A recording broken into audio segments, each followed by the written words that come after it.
Welcome to Unleash Leadership, the podcast where bold leaders and changemakers come together to share their stories, strategies, and insights for creating a lasting impact on society.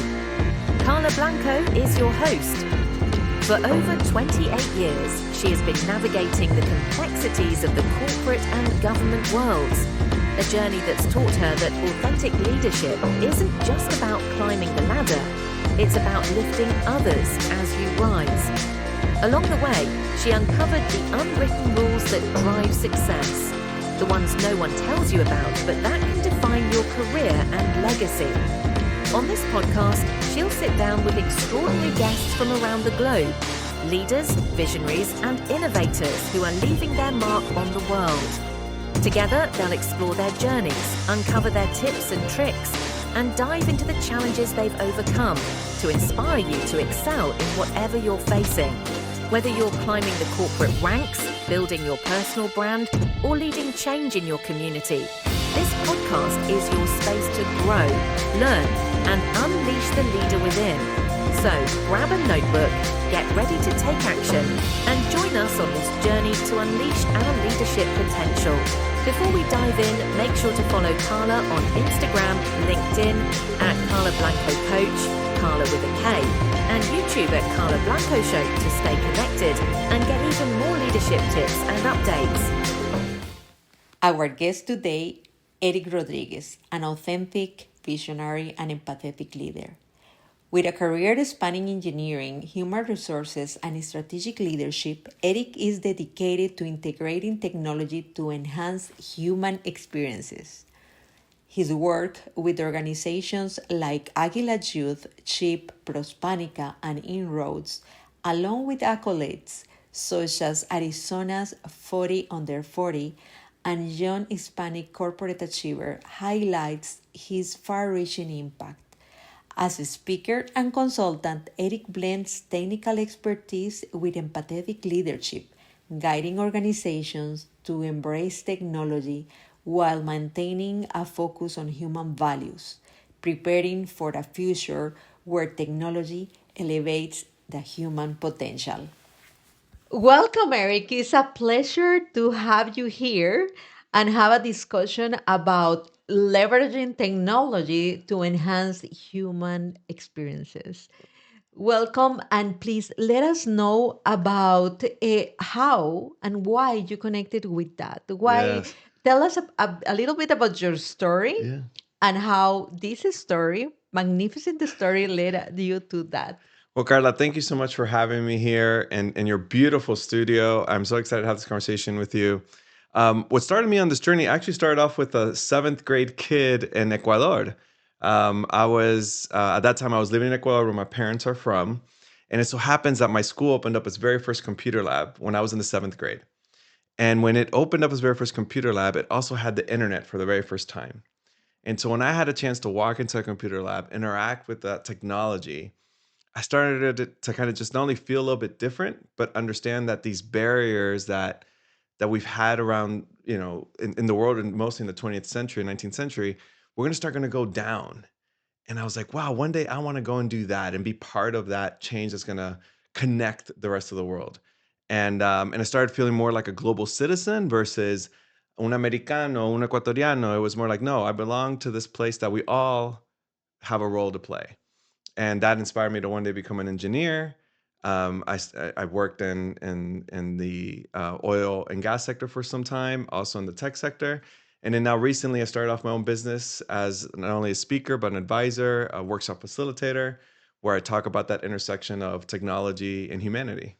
I love it. And I love it because you are a true example of a visionary leader. And since you were a little kid. So I appreciate tell that. us about some traits that you find on those inspiring leaders. Yeah, when I look at leaders that inspired me, or even continue to inspire me, are folks that always bring others along, right? Sometimes we think that leaders come from a certain position or a status or a particular title.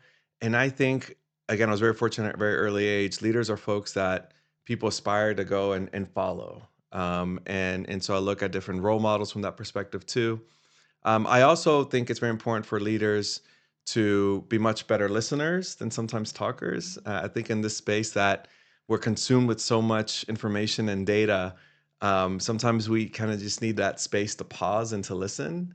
And so I think also that's helped me a lot as I've grown, is being surrounded by leaders that always took their time to listen to their teams or to their communities or their organizations, or their own businesses as well, right? Their customers. And I would think the last thing too is being a leader too that's very comfortable with their perspective of the world, even though it might not be the most popular thing today. And I think sometimes as when we're talking about this innovation space, we bump into some of these leaders or some of these stories that you're like, oh wow, of course, oh man, that person was so lucky, so fortunate. It's like, no, you look back 10, 20 years down the road, they had this idea of the future and it just wasn't very popular at that time, but they knew it could be possible.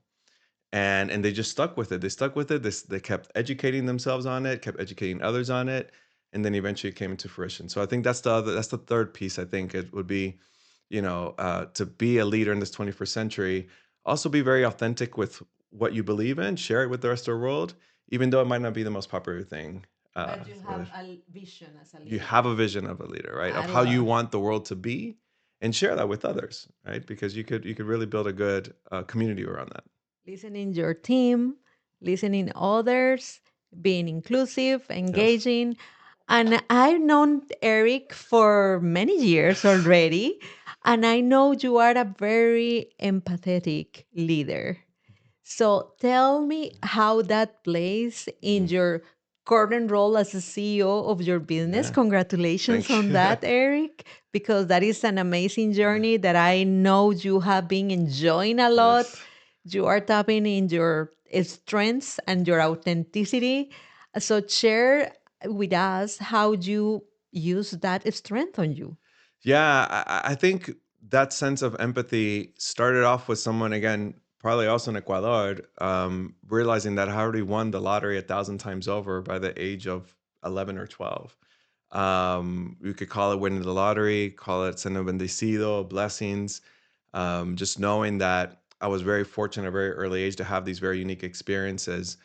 And I remember starting to go to college where I had an opportunity to meet my wife, and even learning how her experience was very different than mine. And I started understanding, wow, just because either I was born in a certain place or grew up in a certain place, my life experience was vastly different.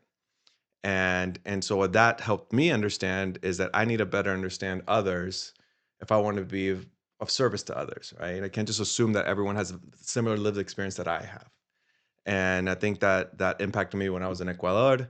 I think that also impacted me when we left Ecuador, because the whole economy collapsed, and my parents and my brother and I, we just took our passports out and we left, while my cousins and my tios and my tias and my best friends couldn't do the same.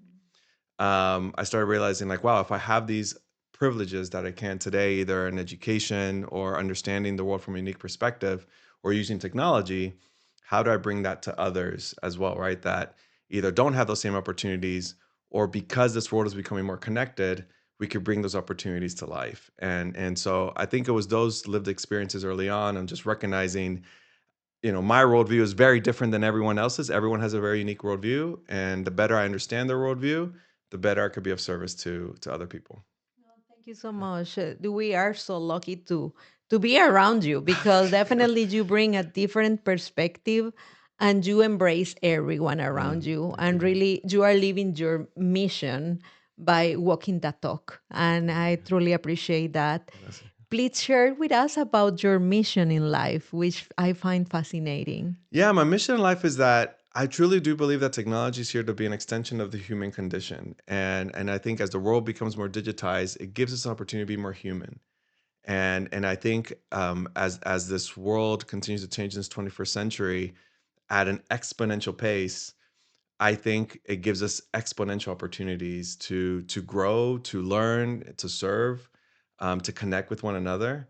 And again, as someone that lived through this as a little boy in the '90s and that grew up in these different industries, I think it really does give us an opportunity to extend this human condition. And I'm very you could probably already heard it. I'm an abundance mindset person.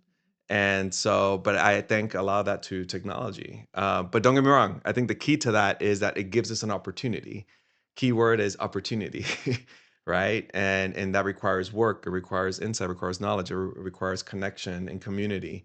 And so, I think that is the opportunity of this 21st century, or what remains of this 21st century, for us to help one another.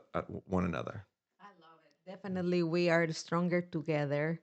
And the World Economic Forum, every year Mhm. they publish skills of the future. And when you take a look into the top 10, at least seven of those are self related to self efficacy. So you Mhm. gotta know yourself very well.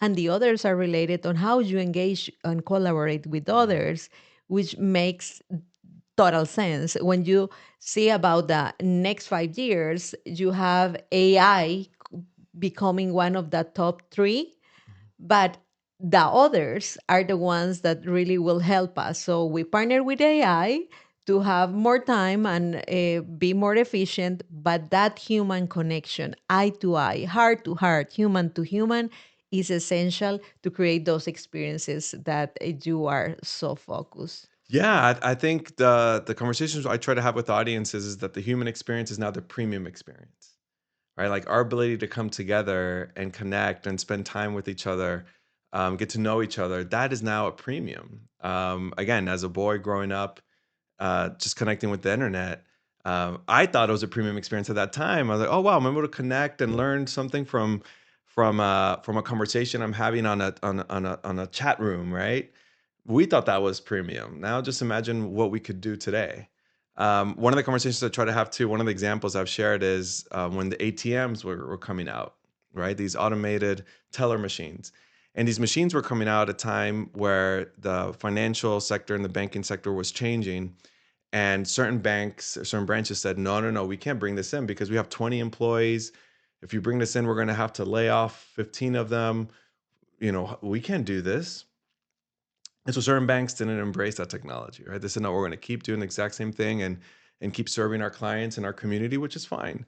And some other banks decided to do the exact opposite and embrace that technology.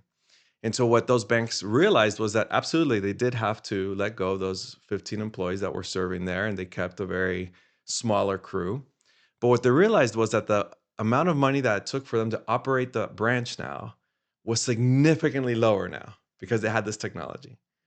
And then now they're able to open up new branches and new communities that did not have access to financial services because now they were able to understand the operating cost of that branch was significantly lower. And so now that brought new services, new customers, new ways of engaging financial instruments to communities that at certain times were ignored. And so that's the opportunity that we have sometimes, right? And now today, if I walk into a bank, people know you. Hola, Eddie. Hola, Carla. Like you've built a relationship with before, right? Which probably 20, 30 years ago was like, hey, who are you, the 10th person in line to come and do the exact same thing that the other seven people before you were possibly doing? Right? And so you have a very much more unique human experience now in certain areas, right? In certain industries, which have embraced the role that technology could play in their industry. Mm, those visionary leaders that have Yes. embraced Yeah. that technology to leverage and strengthen the human Yes. experience.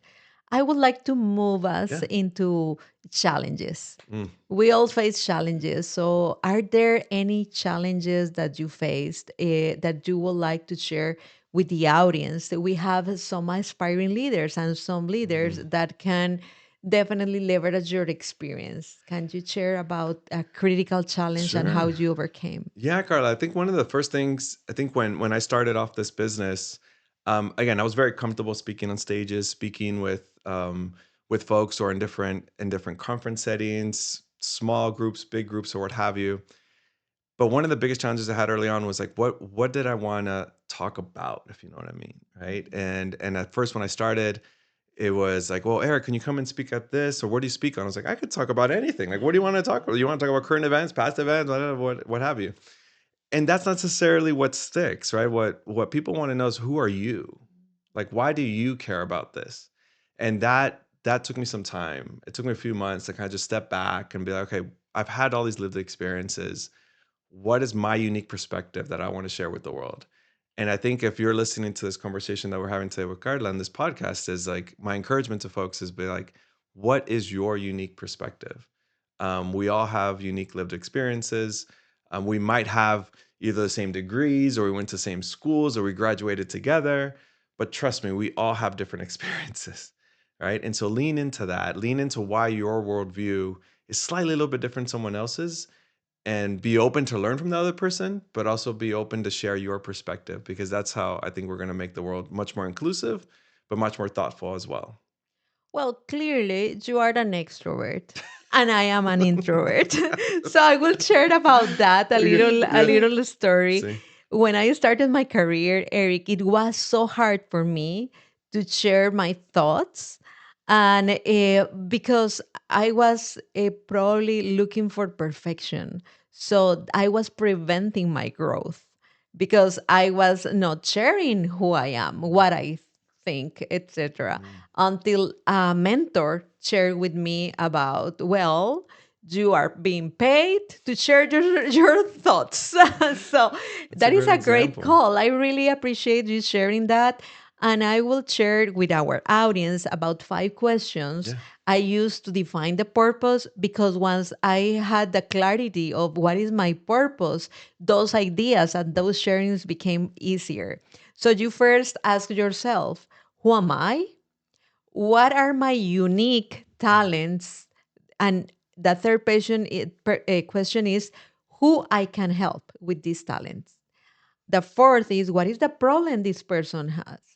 And the fifth question is how their life will change after using my unique talents, because that provides you with clarity. Then you can define your vision in life and the mission, how you will get there, which I'm so excited that you are bringing this message to many audiences of authenticity and really engaging with technology and enhancing human experience. So I really appreciate that, Eric.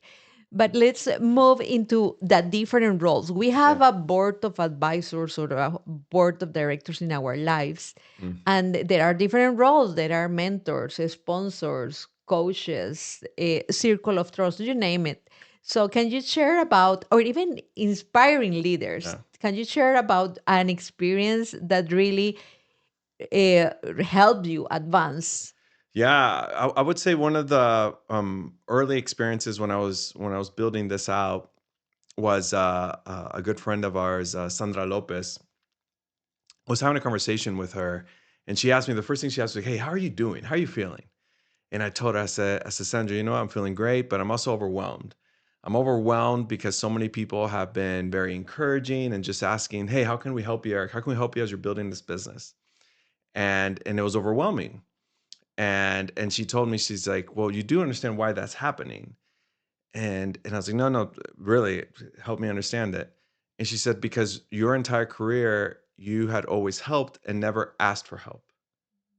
And this is the time for your network to be of service to you." I share that with you because sometimes, as mentors or as sponsors or as folks that you have around you or the board of advisors, they also could be that guiding light to kind of see the world just slightly different, right? And so these people wanted to help. I just wasn't used to asking for it, because it's not that I never thought I needed help. I'll always be welcoming to it. But this was just so many, Carla. It was like so many. It's like, "Eric, what do you?" And it's like, "Oye, like tranquilo, like it's okay, we'll figure it out." But I think it was just like this moment of just realizing, like, wow, okay, I understand this now. And then that helped me understand, okay, I need to respond back to these very intentionally, right? Because when people want to be generous with you, authentically generous with you, then you have an opportunity to say, "Hey, this is the best way you could help me here. Please, I need this, and this is why I'm asking you to do this for me." That goes such a long way. I always rather be asked that than saying, "Hey, Eric, I need you here." Okay, cool. Where, I mean, more information you give me, better it could be of service to you. And so I think that was a big aha moment for me on these wonderful people that I had around me. I just didn't know how to best utilize them to accelerate or to be of service to the work I was trying to do, to the mission I was trying to serve. I had a better understanding of it. I'm still working on it, but I had a better understanding of that as it was shaping up. Oh, that is a really Yeah. nice story because being an empathetic leader, you are always there for everyone. So learning Yeah. how to get help is important, Yes. but having the clarity of what you aspire to and Yeah. what you want will help you get the help you need to Absolutely. get to where you want to go. Yeah. That's really Yeah. inspiring. Thank you Yeah. so much, Eric. Yeah. So, what are your plans? And tell us how are you moving forward and how our audience can Yeah. connect with you. Well, what I'm really excited to share here on this podcast with you is for this new year, I've been working on this innovation framework that puts the human in the middle. One of the things I've been learning over this last almost 2 years now, having these conversations with different audiences, from HR to students to executives to employees to employee resource groups and companies in different sizes, is how do we go beyond just this enthusiasm for humanity? How do we build something around it? And so what I've developed is this innovation framework that puts the human in the middle, and literally human is in the middle. H stands for human centric approach. U talks about understanding the cultural context of the work that we get to do. M is about having meaningful technology integration into innovation. A is about being adaptive when it comes to being a true leader in the 21st century. And N is about really being thoughtful about the next generation. And so I think if we're able to put those five pieces together, we really have an ability to not only innovate, but innovate an ability that puts the human first in everything that we do. I'm so Yeah. looking forward to learn more about Thank that you. framework, and I hope you come in the new year to share more about Yes, that because absolutely. I think it would be very impactful in companies and in different organizations that can leverage in that perspective of the framework to foster innovation and create better solutions for their Yeah. customers. Thank you so much, Absolutamente, Eric. Carla. I will be here. Thank you. And to close, please let us know about what unleash leadership Mhm. means to you. I love that, Carla, because not only I love the work that you have been doing over the last years that we've known each other, I think unleash leadership means unleashing yourself into the space, right? We are in this 21st century that again is moving at a rapid pace, and it gives us sometimes an opportunity to kind of feel somewhat left behind and or not feel in place. But I also feel that it also gives an opportunity to really be much more authentic to ourselves. And I think I'm very grateful for you, Carla, because all the work that you have not only put into my life but into our communities on bringing our authentic selves to this work. And I think when we talk about unleashing our career potential or unleashing our the leadership within, it's about being truly authentic to ourselves. And I appreciate you having me not only in this podcast, but sharing that mission and that vision with the rest of us, because that is truly what we need to continue to move forward as humanity, is being authentic to ourselves. Thank you so much, Eric. I'm looking forward to continue learning about your footprint, which has Yeah. been amazing since day one. Since I met you the first time, and I really appreciate you being with us today. Looking forward to the next opportunity. Muchas gracias, Carla. Appreciate it. Gracias. Yeah.